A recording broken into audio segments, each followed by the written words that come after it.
Good morning students. Class 6 Chapter 1 Geography. Now I am going to discuss about the planets. अब हम planets के बारे में discuss करेंगे. The word planet is derived from a Greek word meaning wonder. जो शब्द planet है उसको एक ग्रीक शब्द से लिया गया है जिसका मतलब है वंडर. वेंडर क्या नाम मतलब क्या है उसका मतलब है vendor. Planets are so named because they revolve around the earth. Vendor यानी कि घूमने वाला.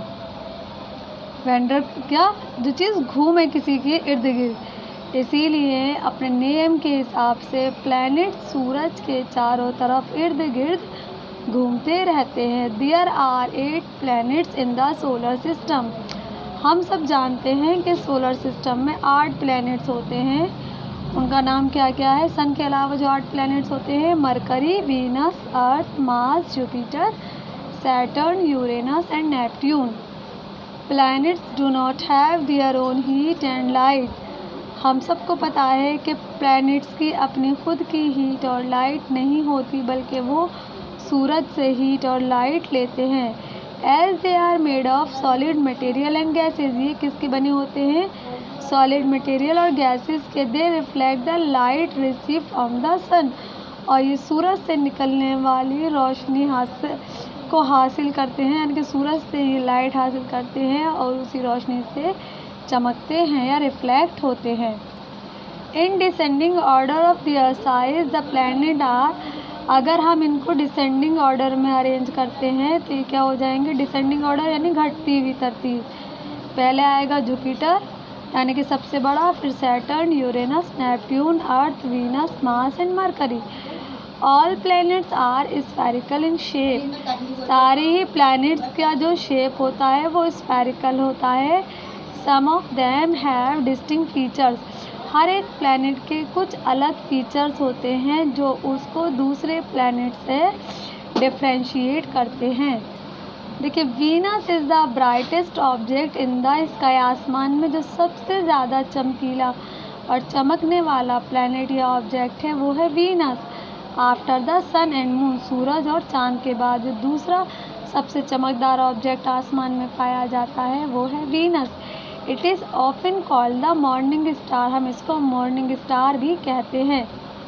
When it is seen in the sky before sunrise. जब ये सूरज निकलने से पहले, सूरज राइज उगने से पहले दिखता है तो हम इसको मॉर्निंग स्टार कहते हैं. And the evening star. जब ये सूरज गुरूब होने के बाद, डूबने के बाद नज़र आता है तो हम इसको इवनिंग स्टार भी कहते हैं. यानी कि वीनस को मॉर्निंग और इवनिंग स्टार भी कहते हैं.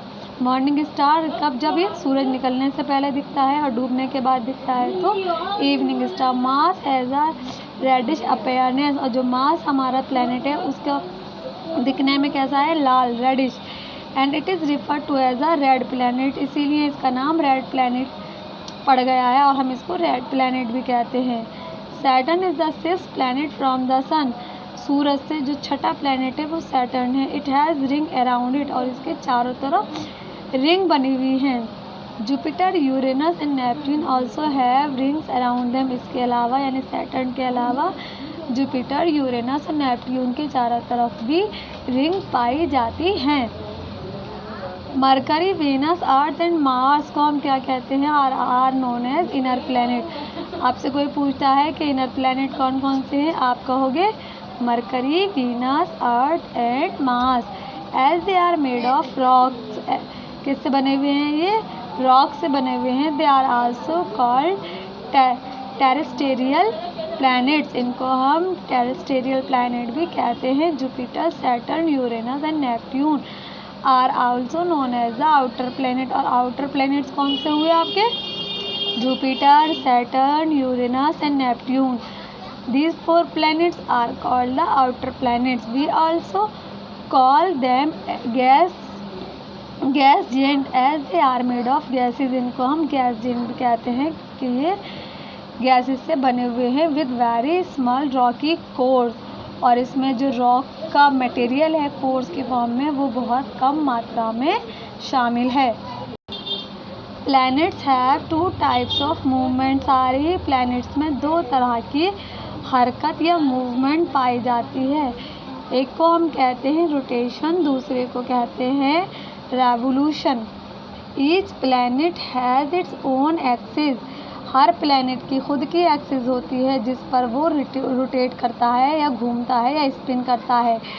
2 प्लैनेट्स ऐसे हैं, वीनस एंड यूरेनस, जो रोटेट करते हैं इन अ क्लॉकवाइज डायरेक्शन, जैसे कि घड़ी की डायरेक्शन होती है। That is from east to west. कहाँ से चलते हैं? ईस्ट से वेस्ट की तरह, जस्ट लाइक द क्लॉक, यानी कि जो घड़ी की डायरेक्शन में ये रोटेट करते हैं।